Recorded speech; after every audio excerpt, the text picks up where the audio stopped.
Hello students, good morning to all. स्वागत है आप सभी का संधान आईएएस के ऑप्शनल के अंतर्गत भूगोल अर्थात जियोग्राफी के क्लासेस में।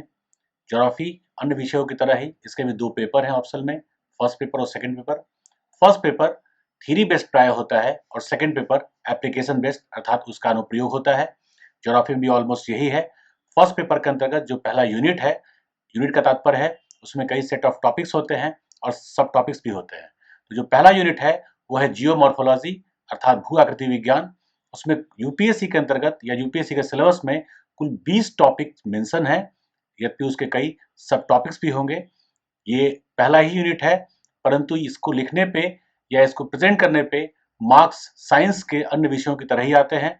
हालांकि कई बार विद्यार्थियों को ये बोरिंग या थोड़ा टफ लगता है, थोड़ा टेक्निकल लगता है, परंतु ये बड़ा ही आसान है। हम उसी टेक्निक को समझने और जानने का प्रयास करेंगे और मेरा मानना है कि किसी भी विषय को तैयार करने से पहले एक बेहतर रणनीति के तहत टॉपिक्स का वर्गीकरण, साथ में वो किस प्रकार से क्वेश्चन उसके पूछे जाते हैं और किस प्रकार से स्मार्ट वर्क की तरह या स्मार्ट वर्क के साथ कम मेहनत में भी आप बहुत बेहतर अंक प्राप्त कर सकते हैं, इसी स्ट्रेटजी पे हम बात करेंगे। तो आइए चलते हैं, जानते हैं जियोमॉर्फोलॉजी अर्थात भू आकृति विज्ञान को। किसी भी टॉपिक को पढ़ने से पहले, ये आपको पीपीटी में दिख रहा होगा, हम पहले कुछ क्वेश्चंस करेंगे, जैसे व्हाट यानी क्या। जैसे एग्जांपल लें भूकंप का या ज्वालामुखी का या डेविस या पेंग के अपरदन चक्र सिद्धांत का ही, तो वो क्या है। तो सबसे पहले आप ध्यान रखिएगा, क्या तो किसी भी टॉपिक पे आएगा ही, अर्थात आप उसको सरलतम शब्दों में 30 से 50 या 20 शब्द में परिभाषित कीजिए, साथ में एक दो फिगर या मॉडल या डायग्राम भी बनाइए। उसके साथ साथ क्या के बाद हम उसके बेसिक टर्मिनोलॉजीज को अर्थात उसके शब्दकोश पे ध्यान देंगे कि कौन कौन से शब्द या टर्म्स उस टॉपिक से कंसर्न है। जैसे भूकंप की बात करें तो फोकस यानी भूकंप मूल या हाइपोसेंटर, ईपी सेंटर अर्थात भूकंप अधिकेंद्र, या उसके 180 डिग्री पे दूसरी ओर जो बनता है एंटीपोडल पॉइंट अर्थात एंटी सेंटर, विपरीत ध्रुव केंद्र। इसके अलावा जो भूकंप की तरंगे हैं, P wave, S wave, L wave या एल में ही रैली वेव या लव वेव, तो ओवरऑल जो टर्म्स हैं हम उनको भी साथ में जानेंगे। दूसरा, क्यों, आखिर ये टॉपिक इसमें क्यों है तथा इस टॉपिक का विकास क्रमशः कैसे हुआ। परंतु टॉपिक को फिर हमने 4 भागों में वर्गीकृत किया है। ये वर्गीकरण का आधार यूपीएससी के द्वारा पूछे गए प्रश्नों के एक माइंडसेट के अंतर्गत किया गया है और मैंने ये देखा है अब खास करके 2012 के बाद से ऑप्शनल पेपर में जो क्वेश्चंस आ रहे हैं 200 वर्ड, 250 वर्ड या 300 वर्ड्स के, उनमें एक क्वेश्चन में लगभग 4 क्वेश्चंस होते हैं ABCD करके। तो ओवरऑल उन चारों में से जो सेट बनता है वो उन्हीं 4 प्रकार के टॉपिक से बनता है, जिसको मैंने एक वैज्ञानिक प्रकार से वर्गीकृत अर्थात क्लासिफाई किया है। आगे हम उसको समझाएंगे, परंतु क्यों है और इसके विकास को भी समझने का प्रयास करेंगे। साथ में इसके कंपोनेंट्स या इसका कंसर्न जो फील्ड है, इसके निर्धारक घटक हैं, वो कौन से हैं। अगर कोई केस स्टडी उससे कंसर्न है, क्योंकि केस स्टडी हमेशा आपके उत्तर को बहुत सिग्निफिकेंट अर्थात प्रासंगिक बना देता है। केस स्टडी किसी भी प्रकार का हो सकता है। जब कंसर्न टॉपिक को हम बताएंगे तो उसके साथ बताएंगे कि इससे संबंधित केस स्टडी किस प्रकार से आप प्रस्तुत कर सकते हैं। साथ में उसका फ्यूचर अर्थात न्यू एरियाज, अर्थात उसमें नए जो इन्वेंशंस हो रहे हैं वो कौन कौन से क्षेत्र हैं जिनसे उसका जुड़ाव है और वो नए इन्वेंशन किस प्रकार से सिग्निफिकेंट आगे हो सकते हैं। और लास्ट में लिखा है सिग्निफिकेंस अर्थात प्रासंगिकता, या इसी में कैरेक्टरिस्टिक्स भी जोड़ लेते हैं अर्थात विशेषता। और विशेषता और प्रासंगिकता को जोड़े बगैर कोई भी टॉपिक बहुत बेहतर अंक आपको दिला नहीं पाएगा। अर्थात इस माइंडसेट के साथ हम किसी भी टॉपिक को प्रिपेयर करने का प्रयास करेंगे। चलते हैं आगे, जियोमॉर्फोलॉजी को कैसे 4 प्रकार से मैंने बांटा है, उसमें कौन कौन से टॉपिक्स हैं और उन टॉपिक्स का क्या साइकोलॉजी है, उनको प्रेजेंट कैसे करना है, तो उस पर भी थोड़ा चर्चा करेंगे। तो आइए चलते हैं। देखिए, भू आकृति विज्ञान, इसको मैंने टोटल 20 टॉपिक को 4 भागों में जो बांटा है। तो पहला है सिद्धांत आधारित टॉपिक अर्थात थ्योरी बेस्ड टॉपिक्स। दूसरा है आधारभूत अवधारणा आधारित टॉपिक्स। तीसरा है प्रक्रिया अर्थात प्रोसेस बेस्ड टॉपिक्स। और चौथा है तथ्य आधारित, तथ्य एवं सिद्धांत आधारित टॉपिक्स। अब आप सोच रहे होंगे कि आखिर इस प्रकार से क्लासिफाई करने का क्या आधार है। तो इसका तात्पर्य है, यूपीएससी में जैसे अगर 7 क्वेश्चन थे तो प्रत्येक क्वेश्चन में ABCD करके यूपीएससी ऐसे 4 क्वेश्चन देती है। और आजकल जनरली किसी प्रश्न का विकल्प नहीं होता, अर्थात आप 4 में से 3 नहीं लिखेंगे, 4 के चारों लिखेंगे। मैंने ये देखा है कि इन्हीं चारों से ये ABCD टाइप के प्रश्न कंसर्न होते हैं, अर्थात एक इससे लिया जाएगा, एक इससे लिया जाएगा, एक इससे लिया जाएगा और एक इससे लिया जाएगा। तो अगर आप लास्ट 2 इयर्स के क्वेश्चन को ध्यान से देख लें तो ये मैंने गेस लिया है कि 2 साल के क्वेश्चंस को प्राय यूपीएससी नए वर्ष में रिपीट नहीं करती। ये अभी 2020 का मुख्य परीक्षा जनवरी 2021 में होने वाला है। आप इस मुख्य परीक्षा में इस ट्रेंड को देख भी सकते हैं। हालांकि यूपीएससी का ट्रेंड यही है कि इसका कोई ट्रेंड नहीं है, इसका कोई सेट पैटर्न नहीं है, परंतु फिर भी बिना पैटर्न के कोई परीक्षा होता नहीं है। आप इस पैटर्न को देख सकते हैं। तो इस प्रकार से हम टॉपिक्स को क्लासिफाई करके पढ़ते हैं तो गेस करना या फिर बेहतर प्रकार से उनको संप्रेषित करके नंबर लाना आसान हो जाता है। साथ में सबसे बड़ी बात हम आपको यह भी सिखाएंगे कि इनका आपस में इंटरलिंकिंग क्या है, क्योंकि एक टॉपिक तैयार करने के साथ साथ हमारा प्रयास यह भी होगा कि लगभग दूसरा टॉपिक भी आधा या उससे बेहतर तरीके से या उससे ज्यादा मात्रा में तैयार हो जाए। तो आइए चलते हैं भूआकृति विज्ञान के इन सेट ऑफ जो डिविजन्स हैं, क्लासिफिकेशंस हैं 20 टॉपिक्स के अंतर्गत। तो जानते हैं हम लोग। जैसे पहला सिद्धांत आधारित टॉपिक्स, तो उसमें 4 प्रकार के टॉपिक्स को मैंने रखा है। यदि भू सन्नति भी सिद्धांत आधारित ही है, परंतु उसको मैंने प्रक्रिया आधारित रखा है क्योंकि वो पर्वत निर्माण की प्रक्रिया से कंसर्न है और आगे बताएंगे कि वो क्यों रखा गया है। तो सिद्धांत आधारित टॉपिक्स में पहला है महाद्वीपीय विस्थापन। इसे अल्फ्रेड वेगनर ने दिया था। अल्फ्रेड वेगनर ने, इसको पिक्चर के माध्यम से भी देख सकते हैं, यह महाद्वीपीय विस्थापन की तस्वीर है। अल्फ्रेड वेगनर ने 1913 में दिया था इसको, महाद्वीपीय विस्थापन। वेगनर ने जब सिद्धांत दिया, बेसिकली वेगनर एक जलवायु वैज्ञानिक थे, परंतु भू आकृति विज्ञान के या जलवायु के या बोटनी या जूलॉजी के कई ऐसे साक्ष्य थे जो इस तस्वीर में आपको दिख भी रहा होगा, जो वहां के जलवायु से मेल नहीं खाते थे। जैसे जो रेप्टाइल्स होते हैं, कोल्ड ब्लडेड होते हैं, वो जनरली शीत प्रदेशों में नहीं पाए जाते, परंतु साइबेरिया में, इंग्लैंड में रेप्टाइल्स के प्रमाण मिले हैं। इसके अलावा ब्राजील के पराना बेसिन में या भारत के दामोदर घाटी बेसिन में हिमानी के अपरदन के प्रमाण है। हिमानी इन प्रदेशों में नहीं हो सकते। तो वेगनर ने यह निष्कर्ष निकाला, उसने 2 निष्कर्ष निकाले। पहला यह, या तो जलवायु के कटिबंध परिवर्तित हुए होंगे और या महाद्वीपों का विस्थापन हुआ होगा। भूगर्भीय प्रमाणों से स्पष्ट हो चुका था कि जलवायु का कटिबंध इतने व्यापक स्तर पर पृथ्वी पर कभी भी परिवर्तित नहीं हुआ, क्योंकि पृथ्वी का अक्षीय झुकाव 3 डिग्री से 31 डिग्री के बीच ही रहा है, अर्थात महाद्वीपों का विस्थापन नहीं हुआ होगा। इसके लिए उन्होंने कई प्रमाण एकत्रित करके दिए, यद्यपि कारण पूरी तरह से अप्रासंगिक हो गए, परंतु जो प्रमाण वेगनर ने दिए वो आज भी प्रासंगिक हैं, बल्कि कई सिद्धांतों के आधार बने। जैसे हेरी हेस ने जो सागर तली प्रसरण का सिद्धांत दिया, सी फ्लोर स्प्रेडिंग थ्योरी या प्लेट टेक्टोनिक्स थ्योरी, उन सिद्धांतों के भी आधार में कहीं ना कहीं वेगनर का यह सिद्धांत है। तो जो बेसिक अवधारणा है, अच्छे पिक्चर्स के साथ, मॉडल और डायग्राम के साथ हम आपको बताएंगे, परंतु जस्ट अभी एक परिचय दे रहे हैं कि इसमें क्या होगा और कैसे होगा। दूसरा है प्लेट टेक्टोनिक सिद्धांत, यहाँ आपको दिख रहा होगा। बेसिकली 2-3 टॉपिक साथ में क्लब होंगे, एक प्लेट टेक्टोनिक, दूसरा भूपृष्ठ का निर्माण एवं विकास। तो जो भूपृष्ठ का विकास है वो प्लेट टेक्टोनिक्स ही है। साथ में आप देखेंगे जो वोल्केनिज्म है, ज्वालामुखीयता, वो भी प्लेट टेक्टोनिक्स से ही एग्जैक्टली कंसर्न है। तो ये सारे टॉपिक्स आपस में गुथे हुए हैं, बल्कि जब प्लेट टेक्टोनिक्स आप पढ़ लेंगे तो लगभग 70% आपका जो वोल्केनिज्म है, ज्वालामुखीयता है, ज्वालामुखी प्रक्रिया, वह भी साथ में तैयार हो जाएगा। ये चौथा है डेविस और पेंग का जो अपर्दन चक्र सिद्धांत है, उसमें ढाल देखिए घटता दिख रहा है और लास्ट में पेनी प्लेन बनता है, अर्थात संप्राय मैदान बनता है। उसी के अकॉर्डिंग जो नदी युवावस्था में, प्रौढ़ावस्था में, वृद्धावस्था में ढाल के लगभग समतल होने की परिस्थिति में किस प्रकार से अपर्दन या अपर्दन सह निक्षेपण या निक्षेपण का कार्य करती है और इस प्रक्रिया में किस किस प्रकार के असलाकृतियों का निर्माण होता है, इन सब चीजों को डेविस और पेंग के अपर्दन चक्र सिद्धांत में हम पढ़ेंगे। साथ में जो पर्वत निर्माण है, माउंटेन बिल्डिंग, इसी के अभिसरण से कंसर्न है। बेसिकली ये फोल्डेड माउंटेन को दिखाया गया है।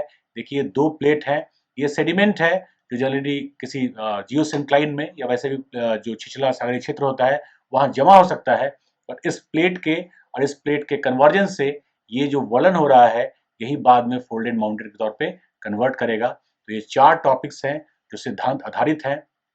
अब ध्यान आपको यह भी रखना है कि 2007 के पहले या 7 तक आप अगर सिलेबस देखेंगे तो पर्वत निर्माण के सिद्धांत दिए गए थे, अर्थात हमें उन सिद्धांतों को भी पढ़ना था जो बिल्कुल आज अप्रासंगिक हो चुके हैं या अवैज्ञानिक हैं, परंतु स्पष्ट तौर पे सिलेबस में मेंशन कर दिया गया 2008 में पर्वत निर्माण के आधुनिक सिद्धांत। अब 2008 में चेंज आया, अर्थात यूपीएससी अब आपके सिग्निफिकेंस वाले अप्रोचेस को ज्यादा लाइक करती है। इसमें दो सिद्धांत पढ़ना होगा, पहला प्लेट टेक्टोनिक्स और दूसरा हम पढ़ेंगे कोबर का भूसन्नति या डाना का भूसन्नति, क्योंकि टर्सरी इरा के पहले के वलित पर्वतों की वैज्ञानिक व्याख्या प्लेट टेक्टोनिक सिद्धांत नहीं कर पाता। इसीलिए आज हमें आवश्यकता है भूसन्नति सिद्धांत को भी पढ़ने और समझने की। तो ये चार जो टॉपिक्स थे या ऐसे कई सब टॉपिक्स भी निकलेंगे, ये चारों टॉपिक जैसे हम अपर्दन चक्र सिद्धांत ही लें डेविस और पेंग का, तो एक प्रक्रिया बनता है डेविस के अपर्दन चक्र सिद्धांत को लिखें, बताएं या आलोचनात्मक मूल्यांकन करें, फिर यही प्रश्न बनेगा पेंग पे। फिर तीसरा बन सकता है डेविस के अपर्दन चक्र सिद्धांत में पेंग ने क्या संशोधन किए। चौथा बन सकता है डेविस और पेंग के अपर्दन चक्र सिद्धांत का तुलनात्मक विश्लेषण करें। तो इस प्रकार से एक टॉपिक में से कई टॉपिक बन सकते हैं, परंतु जब टॉपिक पढ़ाया जाएगा तो सभी टॉपिक को बढ़िया से क्लियर करते हुए, या कुछ ऐसे ब्रांचेस हो सकते हैं जैसे इन दोनों टॉपिक के साथ साथ 1960 में जो प्रस्तुत किया गया था सी फ्लोर स्प्रेडिंग, ये सिलेबस में मेंशन तो नहीं है परंतु यूपीएससी ने कई बार इसको पूछा है, इसलिए ये सब टॉपिक भी आपको पढ़ा के समझा दिया जाएगा। संधान आईएएस के जो ऐप हैं वहां से आप इसके नोट्स का जो पीडीएफ होगा वो डाउनलोड कर सकते हैं, परंतु सुनने और समझने के बाद वैसे आवश्यकता उसकी नहीं होगी, परंतु वो नोट्स भी आपको अवेलेबल करा दिया जाएगा, अर्थात आपके सारे आवश्यकताओं की आपूर्ति संधान आईएएस के माध्यम से ही होगा। चलिए आगे बढ़ते हैं दूसरे कंसर्न पर, आधारभूत अवधारणा आधारित टॉपिक्स। आधारभूत अवधारणा का मतलब ये होता है कि जनरली जो पृथ्वी का निर्माण हुआ यूनिवर्स से कंसर्न करके, तो उसी समय इन टॉपिक्स के डेवलपमेंट के विषय में हम देखते हैं। जैसे सबसे पहले हम लें तो पृथ्वी के आंतरिक संरचना, अर्थात पृथ्वी का जो निर्माण है उसी से कंसर्न है पृथ्वी की आंतरिक संरचना। आप यहाँ पे देखिए ये पृथ्वी का आंतरिक संरचना है, solid inner core, liquid outer core, इसी से कंसर्न ये जियोमैग्नेटिज्म है। अर्थात थोड़ा यहाँ चलते हैं हम लोग, तो पृथ्वी का निर्माण हुआ आंतरिक संरचना, तो इसके तीन मेन लेयर्स हैं, कोर, मेंटल और क्रस्ट, ये सब कुछ जानता है। जो पहले का अध्ययन है उसमें 6 सब लेयर्स थे, यानी कोर दो भागों में, आंतरिक कोर, बाह्य कोर, मेंटल भी दो भागों में, आंतरिक मेंटल, बाह्य मेंटल और क्रस्ट भी दो भागों में, महासागर और महाद्वीप में, साथ में जो उसके सबस्ट्रेटम का पार्ट है वो भी क्रस्ट से या प्लेट से जुड़ा होता है। लेकिन अब वर्तमान में जो भूआकृति विज्ञान के खासकर 2002 में एन इंट्रोडक्शन ऑफ जियोमॉर्फोलॉजी भाई अभिजीत काले, हार्वर्ड यूनिवर्सिटी या ऐसे जेफरीज की किताबों को आप पढ़ेंगे, या कई और भी ऐसे जोग्राफर्स हैं, जियोलॉजिस्ट हैं जिनके पुस्तकों को आप पढ़ेंगे, तो अब मेंटल को 3 भागों में बांटा जाता है, अर्थात अब 6 के बजाय 7 सब लेयर्स हो सकते हैं। चूंकि डिसकंटिन्यूटी अब 6 बताएंगे आपको, और 6 डिसकंटिन्यूटीज के साथ हम पूरे के पूरे पृथ्वी की आंतरिक संरचना का मूल्यांकन करेंगे। साथ में पृथ्वी की आंतरिक संरचना का जो मूल्यांकन होगा, कौन सा जो लेयर है वो सॉलिड है, लिक्विड है, उसका घनत्व कितना है, भूकंपीय तरंगों की गति वहां कैसी होती है और क्यों होती है, तो भूकंप के या भूकंपीय तरंगों के गति, उसके स्वरूप, उनमें होने वाले परिवर्तन, उन सभी से जोड़ करके इस पृथ्वी की आंतरिक संरचना को बताएंगे। वास्तव में कोटेशन यूज करता हूं हमेशा, जो जैसा सीटी स्कैन है वो हमारे बॉडी के अंदर के पार्ट्स को भी बिना चीरफाड़ किए दिखा देता है, ठीक उसी प्रकार से जो भूकंपीय तरंगे हैं वो पृथ्वी का सीटी स्कैन करते हैं और पृथ्वी की आंतरिक संरचना का एक बड़ा ही व्यवहारिक और वैज्ञानिक विश्लेषण प्रस्तुत करते हैं। उसी वैज्ञानिक और व्यवहारिक विश्लेषण को हम आपके सामने भूकंपीय तरंगों से जोड़कर पृथ्वी की आंतरिक संरचना को बताएंगे। परंतु यह जो 5वां टॉपिक है वो है वस्तु पृथ्वी का निर्माण और उसके आंतरिक संरचना का निर्माण। साथ में आप इसको कंसर्न करिए, तो भूचुंबकत्व का विकास कैसे हुआ, यहाँ पे आप देखिए, तो पृथ्वी का ये इनर सॉलिड कोर और यही केवल एक आउटर जो लिक्विड है, ये लिक्विड है। अगर ये लिक्विड है तो इस सॉलिड मेंटल से और सॉलिड इनर कोर से इसका घर्षण होगा, क्योंकि पृथ्वी घूर्णन करती है। जब घर्षण होगा तो उस घर्षण से इलेक्ट्रोमैग्नेटिक वेव्स का जन्म होता है, विद्युत चुंबकीय बल का जन्म होता है। वही विद्युत चुंबकीय आवेश पृथ्वी का भूचुंबकत्व है, भू का तात्पर्य पृथ्वी होता है। तो अर्थात ये जो भूचुंबकत्व बना है वो इसी की वजह से, यानी आंतरिक संरचना में आउटर कोर के तरल होने प्लस पृथ्वी के घूर्णन की प्रक्रिया से घर्षण और उसी घर्षण की प्रक्रिया से भूचुंबकत्व यानी पृथ्वी के चुंबकीय आवेश का जन्म हुआ है। अब इसको विस्तार से जब लेके आएंगे, आप देख रहे होंगे ये साउथ पोल या नॉर्थ पोल, अर्थात पृथ्वी का जो चुंबकीय आवेश है वो उल्टा है। खगोलीय उत्तर की ओर दक्षिणी ध्रुव है मैग्नेट का, और खगोलीय दक्षिण की ओर उत्तरी ध्रुव है। अब इसकी क्या विशेषताएं हैं, किस प्रकार से ये प्रासंगिक है नहीं है, क्योंकि आपको पता होना चाहिए भारत के थुम्बा या सतीश धवन स्पेस सेंटर से मैग्नेटिक इक्वेटर गुजरता है। जहां से मैग्नेटिक इक्वेटर गुजरता है, अर्थात उसको कहते हैं हिंदी में चुंबकीय निरक्ष, वहां पर ना नॉर्थ पोल कार्य करता है ना साउथ पोल कार्य करता है। इस प्रकार जब किसी रॉकेट को या सैटेलाइट को हम प्रक्षेपित करते हैं, अर्थात लॉन्च करते हैं, तो वो उसके सफल होने की जो प्रत्याशा या अनुमान होता है वो तुलनात्मक रूप से ज्यादा हो सकता है। हालांकि तकनीकी ज्यादा प्रभावी होता है, परंतु अगर वहां पे मैग्नेटिक इक्वेटर है तो वो लाभ की स्थिति में है। और भारत इस मामले में सौभाग्यशाली है कि दक्षिणी भारत में जहां से सबसे बेहतर होगा कि हम सैटेलाइट लॉन्चिंग पैड्स को बनाएं, क्योंकि अगर सघन जनसंख्या वाला प्रदेश होगा तब भी समस्याएं होंगी, और भारत के वे क्षेत्र काफी नैरो यानी संकरे भी हैं, इसलिए अति वैज्ञानिक प्रकार से भारत का वो मैग्नेटिक इक्वेटर गुजर रहा है वहां से, जहां पे हमने रॉकेट लॉन्चिंग पैड्स बनाए हैं। तो ओवरऑल पृथ्वी की आंतरिक संरचना, भू चुंबकत्व, साथ में आप टॉपिक्स को देखिए भूपृष्ठ का निर्माण और विकास। हमने आपको बताया था कि जब पृथ्वी की आंतरिक संरचना का विकास होगा तो उसी में एक भूपृष्ठ भी होगा, लेकिन भूपृष्ठ के निर्माण का तात्पर्य हुआ ये सिंगल क्रिस्टलाइन स्ट्रक्चर था, अर्थात एकल क्रिस्टलीकृत संरचना, एकल क्रिस्टलीकृत संरचना। परंतु निर्माण के पश्चात भूगर्भ में संवहन तरंगें अर्थात कन्वेक्शनल करंट्स चलनी प्रारंभ हुई। इन कन्वेक्शन करंट्स की वजह से यह सिंगल क्रिस्टलाइन स्ट्रक्चर कई खंडों में टूट गया। जहां से टूटा वहां उसे हम टेक्टोनिक्स कहते हैं, और टेक्टोनिक्स के बीच का ठोस और प्रायः कंपन रहित भाग प्लेट है। अर्थात भूपृष्ठ के टूटने से ही प्लेट और टेक्टोनिक संरचनाओं का निर्माण हुआ। जो आपको मैं बता रहा था कि यहाँ प्लेट और टेक्टोनिक्स आप जो पढ़ेंगे तो इसका कंसर्न ये अति वैज्ञानिक सिद्धांत भी है। पूरे भूगर्भ विज्ञान में सर्वाधिक गत्यात्मक और वैज्ञानिक सिद्धांतों में एक प्लेट टेक्टोनिक्स को ही माना जाता है, क्योंकि भूपृष्ठ के विकास तक की कहानी, इवन भूपृष्ठ पे अंतर्जात बलों से निर्मित जितने प्रकार के स्थलाकृतियां हैं उनकी वैज्ञानिक व्याख्या और विश्लेषण का कार्य यही करता है।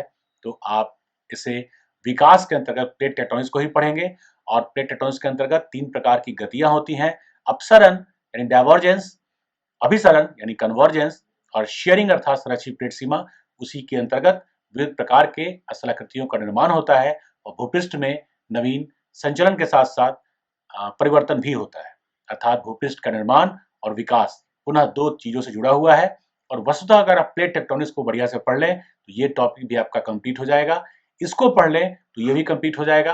अब आपको लग रहा होगा कि साइकोलॉजिकली धीरे धीरे टॉपिक आपस में मर्ज करते जा रहे हैं, तो आपको सूचनाएं बहुत ज्यादा एकत्रित नहीं करनी है, व्यवहारिक स्तर पे उसे समझना है। कुछ अच्छे टॉपिक्स, डायग्राम्स, मॉडल्स या पिक्चर्स भी रखने हैं साथ में, ताकि आप प्रेजेंट कीजिए तो आपको बेहतर से बेहतर मार्क्स भी आ सके। अब यहाँ पे देखिए ये दोनों टॉपिक साथ में क्लब हैं, यानी स्थलाकृतियों के निर्माण या नियंत्रित स्थलाकृतियों को नियंत्रित करने वाले कारक। स्थलाकृतियां क्या होती हैं, तो सरलतम भाषा में कहें तो भूपृष्ठ पर निर्मित आकृतियां ही स्थलाकृति हैं। अर्थात any structure which is form on the land on the crust is called landform.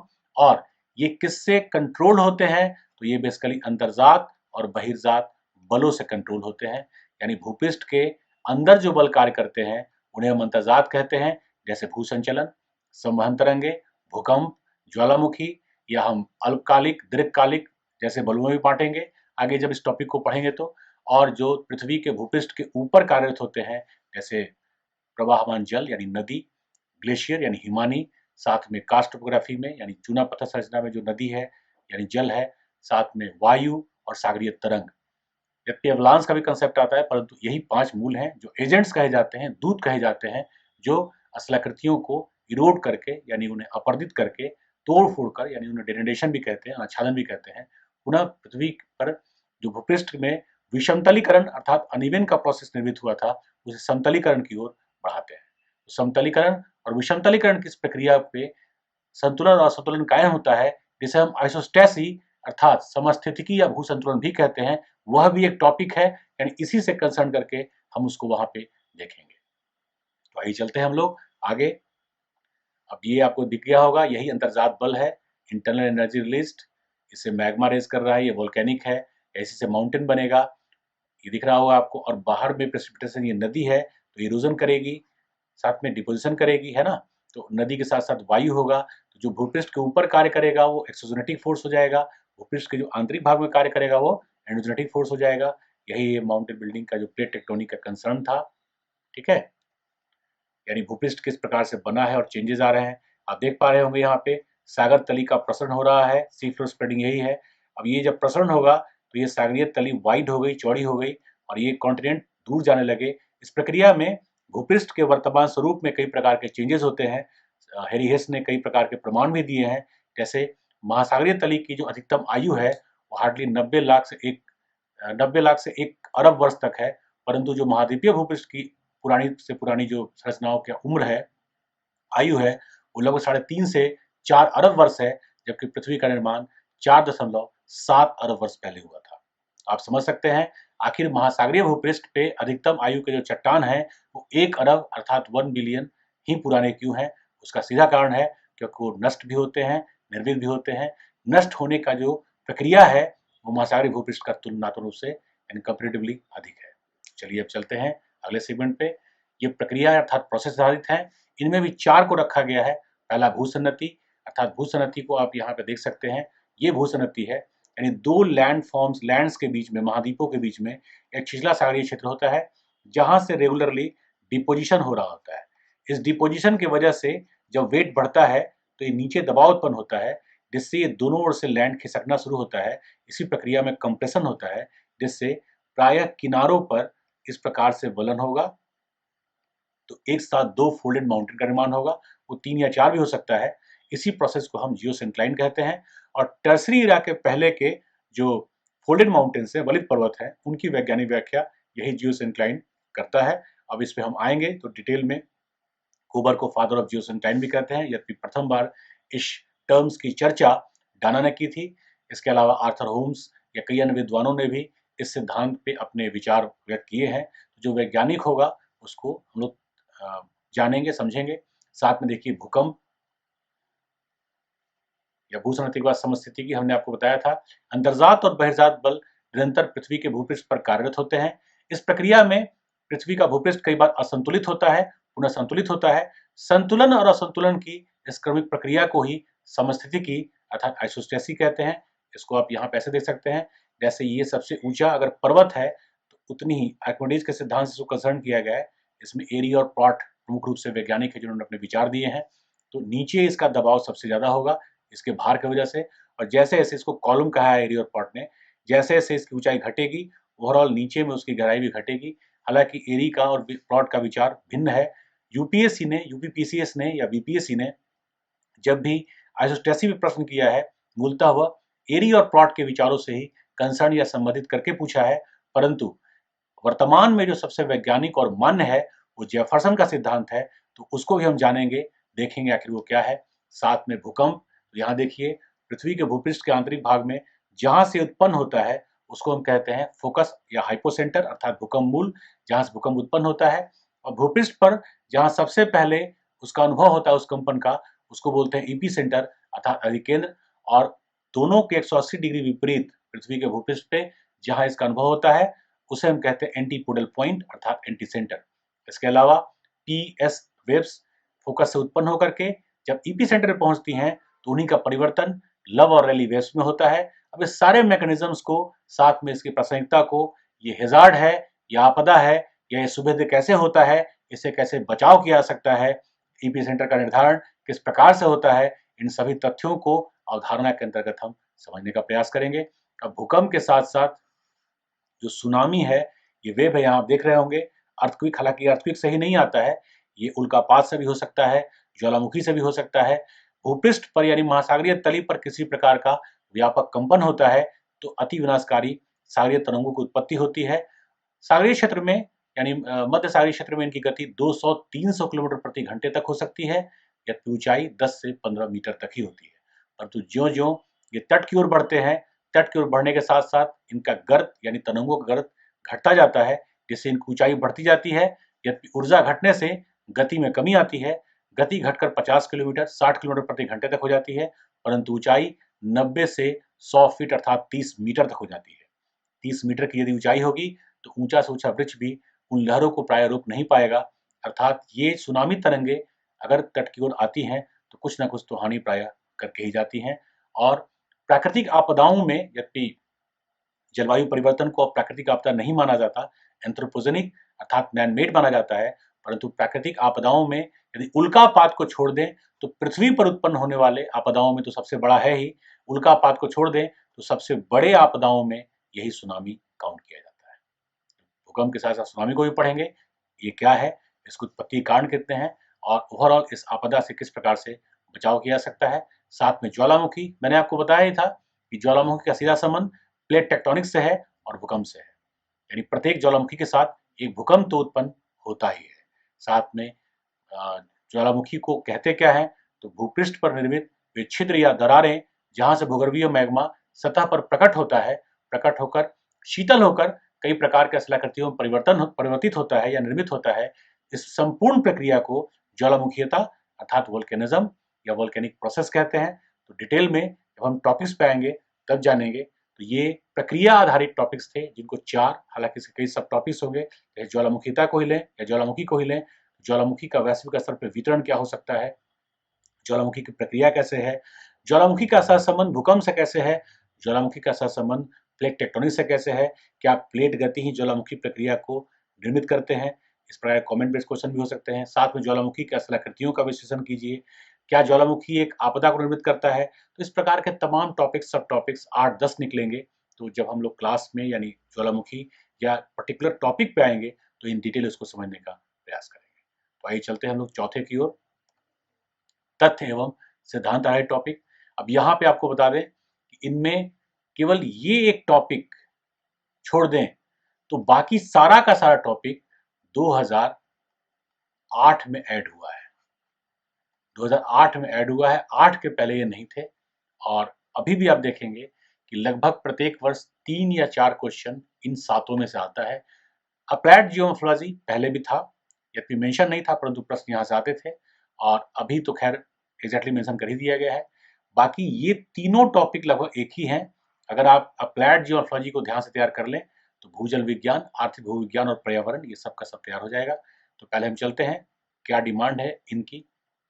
अनाच्छादन कालक्रम, देखो अनाच्छादन का मतलब होता है टूट फूट, डेनोडेशन, फ्रेगमेंटेशन।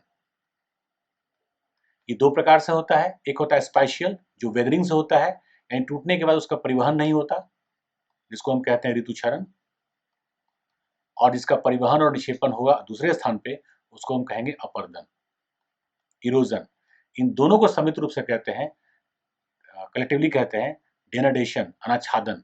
अब इसको कालक्रम के अकॉर्डिंग हम कैसे पढ़ें, जैसे हम अगर भारत के प्रायद्वीपीय पठार का एग्जाम्पल लें तो प्रायद्वीपीय पठार आपने पढ़ा और सुना ही होगा।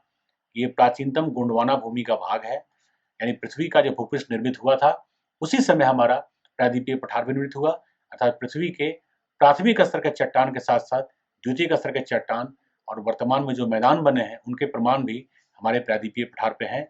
तो अगर हम क्रोनोलॉजिकली पढ़ें उसको तो ये डेनोडेशन क्रोनोलॉजी का बेस्ट एग्जाम्पल हो सकता है। इसके अलावा वर्ल्ड में कहीं भी प्राचीनतम भूखंड है, जैसे अफ्रीका का पठार हो सकता है, ब्राजील का पठार हो सकता है, इस प्रकार से साइबेरिया का पठार हो सकता है। हालांकि साइबेरिया का पठार जो ग्लेशिएटेड है इसलिए वहाँ पे बहुत रेडिकल चेंजेस नहीं आए हैं, परंतु अफ्रीका में, ब्राजील में या भारत के प्रायद्वीपीय पठार में व्यापक स्तर पर इस प्रकार के परिवर्तनों को देखा जा सकता है।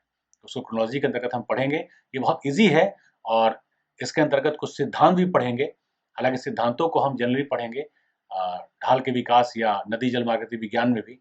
इसमें सिद्धांत वैसे ये आता है, आपने नाम सुना होगा, एक प्रसिद्ध जियोमॉर्फोलॉजिस्ट है स्टॉलर, या कई भूगर्भ वैज्ञानिकों ने जीवीय सिद्धांत दिया है। तो उसके अंदर उनका मानना है कि कोई भी एक पर्वत जिसकी ऊंचाई अगर 2000 मीटर के आसपास है तो लगभग 60 मिलियन वर्षों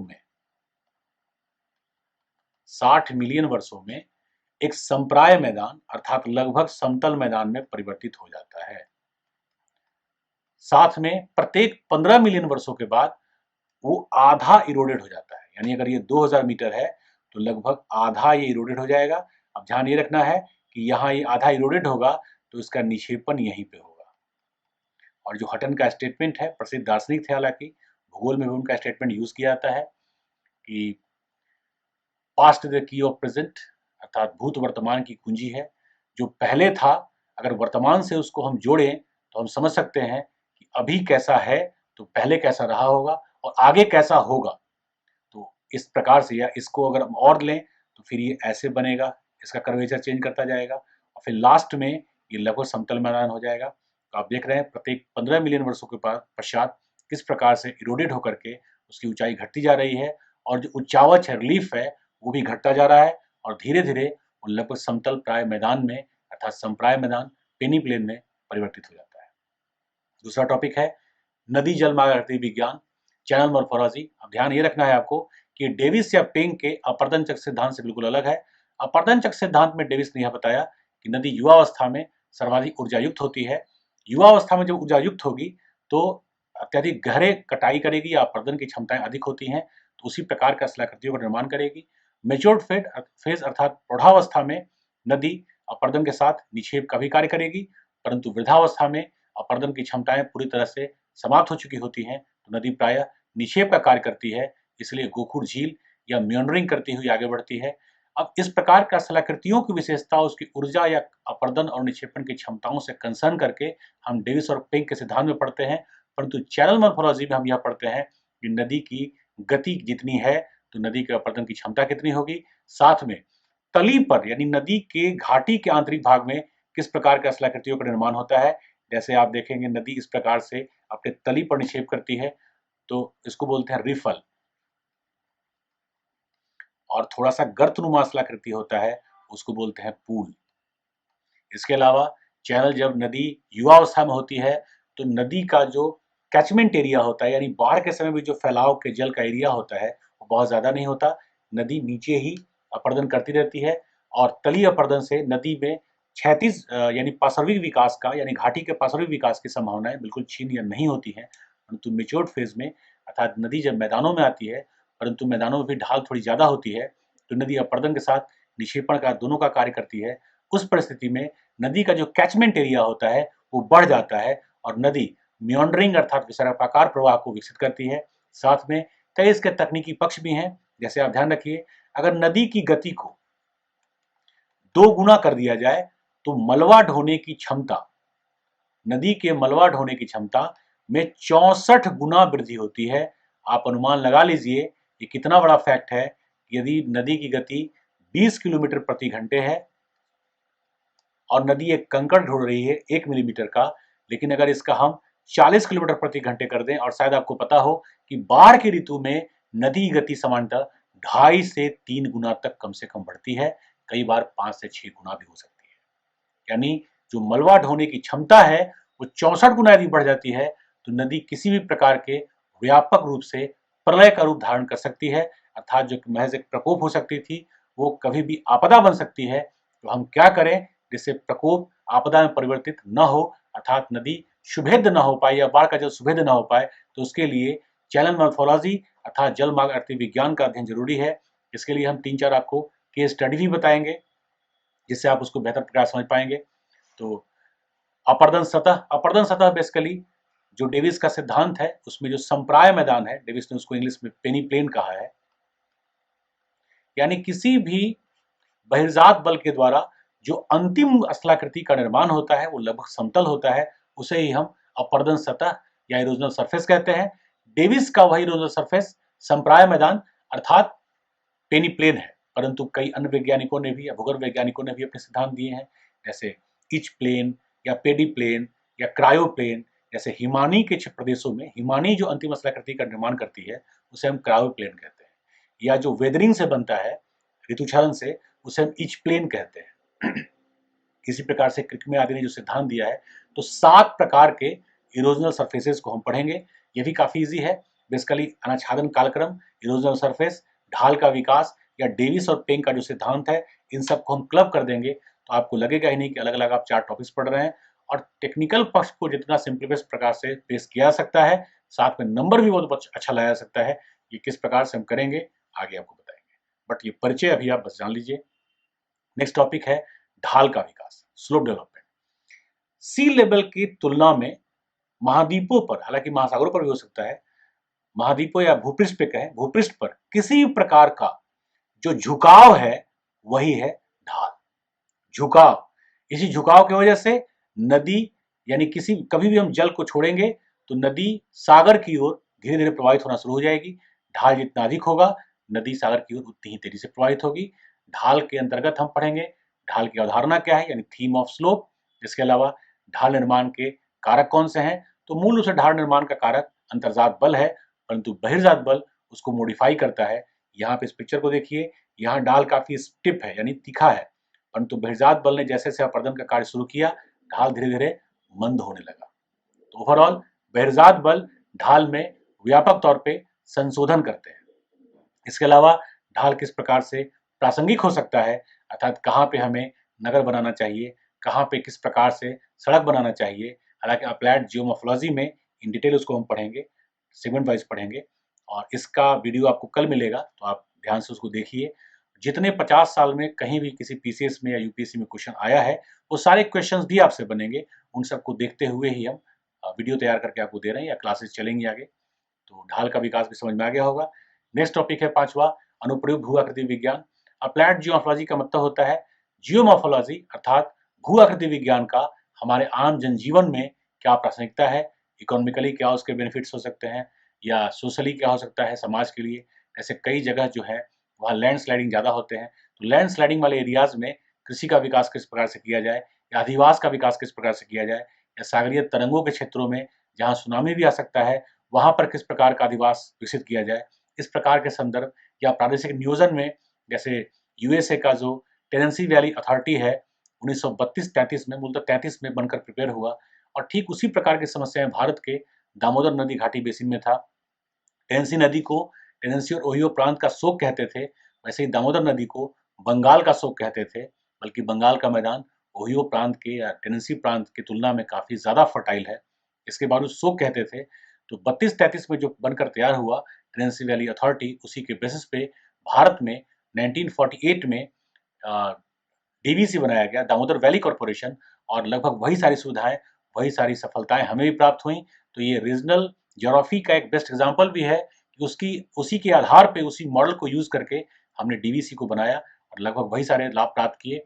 यद्यपि कई प्रकार से राजनीतिक दबाव या समाज में जो कॉम्प्लेक्सिटी है उसके वजह से विकास का जो ग्रोथ रेट है वही नहीं हो पाता, यानी जो समृद्धि दर यूएसए के टेनेंसी रीजन में देखने को मिला वो भारत के दामोदर बेसिन में देखने को नहीं मिला। उसके और भी कई कारण हो सकते हैं, वो आप जब रिजल्ट प्लानिंग एंड डेवलपमेंट पढ़ेंगे तो आपको डिटेल में बताएंगे। परंतु अनुप्रयुक्त भू आकृति विज्ञान के अंतर्गत ये भी आएगा कि हम जियोमोर्फोलॉजी का यूज कैसे कर सकते हैं, अर्थात जो नदी पहले सोख हुआ करती थी, शौर हुआ करती थी, वही आज बून अर्थात वरदान बन गई है। वहाँ बेहतर इलेक्ट्रिसिटी का निर्माण हो रहा है, कृषि का विकास हुआ है, मत्स्यन का विकास हुआ है, बेहतर सीनरीज या ट्रेवल एंड टूरिज्म का विकास हुआ है। साथ ही साथ हमने आपदा को अवसर में परिवर्तित कर लिया है।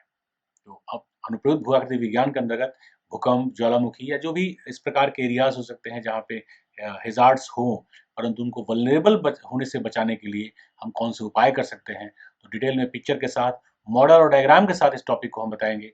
भूजल विज्ञान जो जियो हाइड्रोलॉजी है वह भी इससे कंसर्न है, अर्थात ग्लेशियर से यानी पर्वतों से जो नदियाँ, हिमानी के पिघलने से जो नदियाँ चलती हैं, ओवरऑल वही नदियाँ या नदियों का जल भूगर्भ में जा करके अंतर्भौम जल में भी जाता है, साथ में वही वाष्पीत होकर के फिर वर्षा के तौर पे नीचे आता है।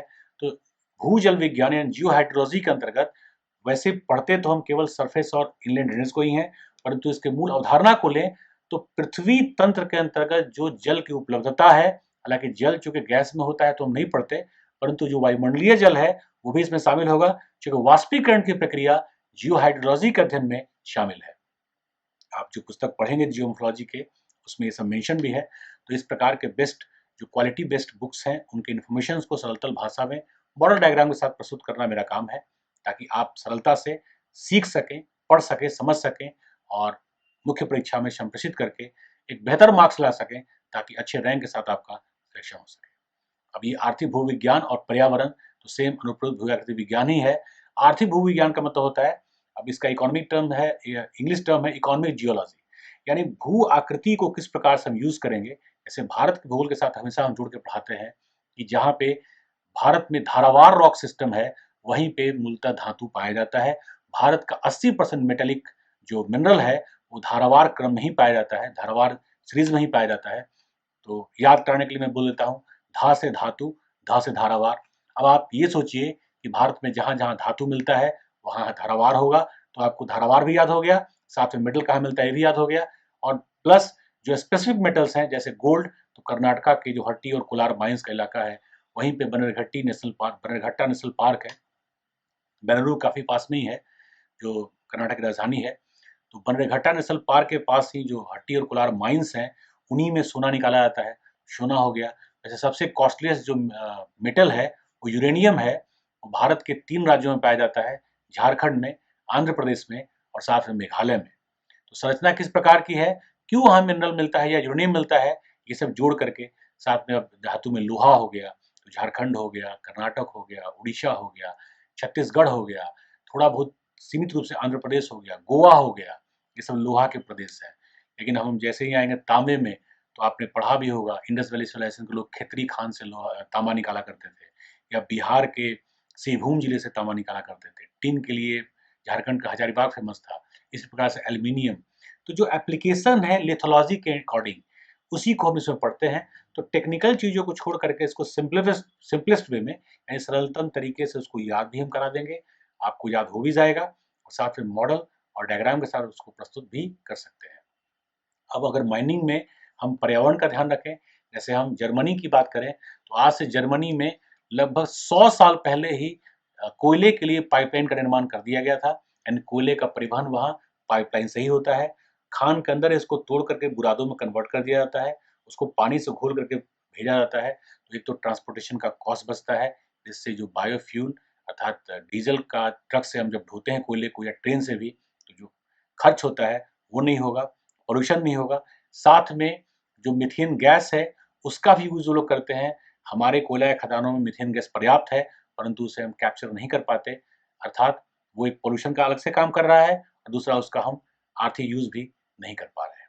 तो आर्थिक भूविज्ञान और पर्यावरण दोनों कॉम्प्लीमेंट्री हैं, और जब दोनों को जोड़ देते हैं, तो सतत विकास अर्थात सस्टेनेबल डेवलपमेंट होता है। तो ओवरऑल तथ्य एवं सिद्धांत आधारित यही टॉपिक्स हैं। पिक्चर के माध्यम से आप देख सकते हैं, ये जियो हाइड्रोलॉजी का है, ये चैनल मॉर्फोलॉजी का है। नदी जैसे-जैसे आगे बढ़ रही है, इसका देखिए घाटी चौड़ा होता जा रहा है, परंतु नदी यहीं से बह रही है। अब इसमें जो सोल्स बनते हैं, रिफल्स बनते हैं, पूल्स बनते हैं, या नदी के द्वीप बनते हैं, वो सब कैसे बनेंगे, और नदी की किस विशेषता से कंसर्न होते हैं। जैसे अभी तो खैर इन्फॉर्मेशन कई बार चेंज कर रहा है, परंतु विश्व का सबसे बड़ा नदी द्वीप जो असम में ब्रह्मपुत्रा नदी पर माजुली द्वीप है, वो है। भारत में जो दूसरा सबसे बड़ा नदी द्वीप है, वो पटना के पास जो एक जगह है फतुहा, वहीं पर गंगा नदी में बना है, वो दूसरा सबसे बड़ा नदी द्वीप है। अब ये कैसे बनता है, उसकी क्या विशेषताएं हैं, बाढ़ से कैसे कंसर्न हो सकता है, कटाव किस ओर होगा, इस सभी प्रकार के व्यवहारिक पक्षों को आप समझ सकते हैं। तो ये अप्लाइड जियोमॉर्फोलॉजी से भी कंसर्न है। ये देखिए geomorphology, applied geomorphology, environmental geomorphology, यही जो लास्ट टॉपिक है उससे कंसर्न है, ये स्लोप से कंसर्न है। तो ऐसे कई पिक्चर्स हैं जिसको आप इजीली बना सकते हैं। बनाने के साथ साथ ये जियो हाइड्रोलॉजी से कंसर्न है, ये इरोजनल सरफेस से कंसर्न है, यही जो लगभग समतल मैदान है, यही इरोजनल सरफेस। तो ओवरऑल ये ड्रेनेशन क्रोनोलॉजी से कंसर्न है। ओवरऑल पिक्चर के साथ साथ हम लोग डायग्राम या मॉडल्स भी यूज करेंगे, ताकि आपको बेहतर से बेहतर मार्क्स आ सके। तो उम्मीद करते हैं जियोमॉर्फोलॉजी की यह स्ट्रेटजी आपको समझ में आई होगी। 2021 में जनवरी में 2020 का मुख्य परीक्षा होने वाला है। जिस तथ्य को या विश्लेषण को मैंने आपके सामने रखा है, आप उसको उसमें सर्च भी कर सकते हैं, क्योंकि मैं लगभग 8 से 10 साल का ट्रेंड लेके आया। 12 के बाद तो स्पष्ट तौर पे ट्रेंड था कि उसी 4 प्रकार के क्लासिफिकेशन से प्रत्येक बार एक टॉपिक से क्वेश्चन यूपीएससी उठा लेता है। उसके पश्चात क्वेश्चन आता है, परंतु यदि हम पहले से उस साइकोलॉजी के प्रति, उस माइंडसेट से प्रिपेयर रहेंगे, तो समझना तो आसान रहेगा ही, साथ में प्रेजेंट करना, अच्छा अंक लाना भी काफ़ी आसान हो सकता है। उसके साथ ही वीडियो समाप्त करते हैं। सुरक्षित रहिए। लॉकडाउन तो खैर खुल चुका है, परंतु लॉक होकर पढ़ाई कीजिए और आपदा को अवसर में बदलने का प्रयास कीजिए। जी हाँ, आपदा को अवसर में बदलने का प्रयास कीजिए। धन्यवाद।